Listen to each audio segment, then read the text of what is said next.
ব্যাপক উৎসাহ উদ্দীপনার মধ্য দিয়ে দীর্ঘ ২২ বছর পর বন্দর রিপাবলিক ক্লাব ২০২৫ সালের বার্ষিক নির্বাচন অনুষ্ঠিত হয়েছে। ৩১ জুলাই বৃহস্পতিবার চট্টগ্রাম বন্দর রিপাবলিক ক্লাবে এ নির্বাচন অনুষ্ঠিত হয়।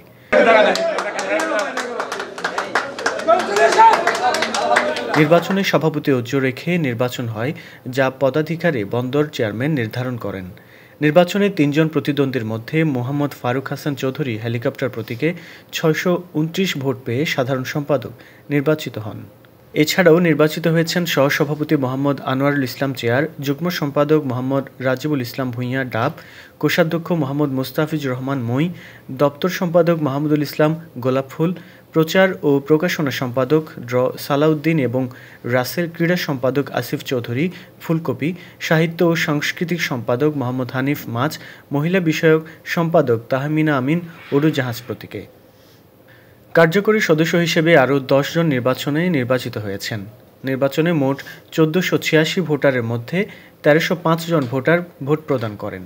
এস এম হাবিবুল্লাহ আজিম, প্রধান প্রকৌশলী যান্ত্রিক, চট্টগ্রাম বন্দর কর্তৃপক্ষ, নির্বাচন কমিশনারের দায়িত্ব পালন করেন। বৃহস্পতিবার সকাল ৯টা থেকে বিকেল ৪টা পর্যন্ত বিরামহীনভাবে ভোট গ্রহণ অনুষ্ঠিত হয়।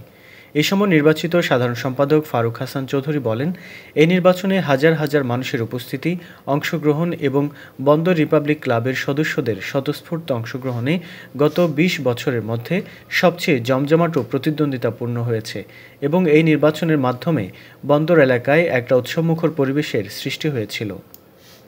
তিনি সদস্যদের উদ্দেশ্যে আরও বলেন, আপনারা সবাই সাধারণ সম্পাদক এবং যখন খুশি তখন রিপাবলিক ক্লাবে আসবেন।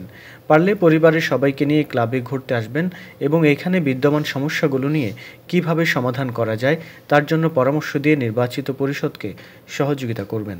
আল্লাহর কাছে লাখো কোটি শুকরিয়া।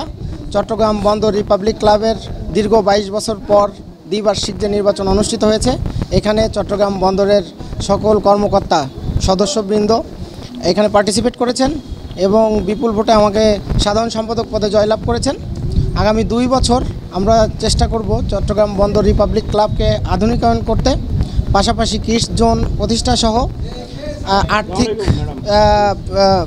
স্বচ্ছতা নিশ্চিত করতে। আর আমার চট্টগ্রাম বন্দরে যত কর্মকর্তা কর্মচারী আছেন সবাইকে অগ্রিম শুভেচ্ছা আমার পক্ষ থেকে। পাশাপাশি আমাকে যারা ভোট দিয়ে নির্বাচিত করেছেন এবং যারা ভোট দেননি সবাইকে আমি শুভেচ্ছা জানাই এবং আমি সবার ভোট পেয়েছি বলে আমি নির্বাচিত প্রতিনিধি হিসেবে সবাইকে আমি কংগ্রেচুলেশন জানাই। আর সবাই আমাকে আমার জন্য দোয়া করবেন। পাশাপাশি যারা নির্বাচিত হয়েছেন তাদেরকেও শুভেচ্ছা, যারা হননি তাদেরকেও অনেক ধন্যবাদ। আর সবাই যে পার্টিসিপেট করেছে এজন্য সবাইকে ধন্যবাদ। প্রথমে আমি চট্টগ্রাম বন্দর কর্তৃপক্ষের মাননীয় চেয়ারম্যান মহোদয় এবং মাননীয় নৌ পরিবহন উপদেষ্টা মহোদয়কে আমি আমার ব্যক্তিগত পক্ষ থেকে, আমার প্রিয় দল চট্টগ্রাম বন্দর জাতীয়তাবাদী শ্রমিক দল সাবেক সিবিএর পক্ষ থেকে বিনম্র শ্রদ্ধা এবং কৃতজ্ঞতা প্রকাশ করছি এই জন্য যে দীর্ঘ ২২ বছর পর চট্টগ্রামের বন্দর এলাকায় একটি নির্বাচনের মাধ্যমে একটি আনন্দঘন পরিবেশ সৃষ্টি করেছেন। সেজন্য আমরা বিশ্বাস করি যে আমাদের এই নির্বাচিত প্রতিনিধি হিসেবে আমাদের স্যার, তিনি সাধারণ সম্পাদক পদে নির্বাচিত হয়েছেন। আমি চট্টগ্রাম বন্দরের সকল কর্মকর্তা কর্মচারীদের পক্ষ থেকে আমি জনাব ফারুক হাসান স্যারকে আমি আমার পক্ষ থেকে কৃতজ্ঞতা এবং ধন্যবাদ জ্ঞাপন করছি। আমি বিশ্বাস করি যে চট্টগ্রাম বন্দরের রিপাবলিক ক্লাবের নির্বাচনের মাধ্যমে যে একটি স্বচ্ছ কমিটি আসবে, সেই কমিটি চট্টগ্রাম বন্দর রিপাবলিক ক্লাবের উন্নয়নে এবং চট্টগ্রাম বন্দর রিপাবলিক ক্লাবে একটি সুন্দর সামাজিক পরিবেশ বজায় রেখে আমাদের খেলাধুলা থেকে শুরু করে আমাদের বিভিন্ন জিমের প্রয়োজনীয়তা আমরা অনুভব করি, সব কিছু মিলিয়ে একটি সুন্দর ক্লাব আমাদেরকে উপহার দিবেন, এইটা আমরা বিশ্বাস করি। এটা কোনো দলীয় নির্বাচন ছিল না, যদিও এটা কোনো দলীয় নির্বাচন ছিল না, কিন্তু আলটিমেটলি সেটা দলে রূপান্তরিত হয়ে গিয়েছিল। তো যাই হোক, আমাদের এখানে সব কিছু মিলে আমরা আমাদের ভোটাররা একটা আনন্দঘন পরিবেশ পেয়েছে এবং এই বৃষ্টির মধ্যেও বিপুল সংখ্যক ভোটারের উপস্থিতি আমাদেরকে আশান্বিত করেছে। তবে দুঃখ পেয়েছি এটাই যে নির্বাচন কমিশন যে আমাদের যে নির্বাচন উপহার দিয়েছেন, হয়তো দীর্ঘদিন না হওয়ার কারণেও আমরা দেখেছি যে সেখানে ভোটের একটা সুন্দর পরিবেশ সৃষ্টি করতে কিছুটা হলেও তারা ব্যর্থ হয়েছেন।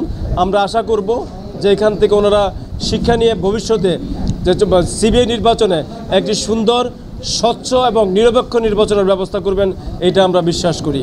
তো আমরা আর দুইটা পদ আপনারা বলেছেন যে সভাপতি এবং একজন সহসভাপতি, এটা মাননীয় চেয়ারম্যান মহোদয় কর্তৃক নির্বাচিত হবে।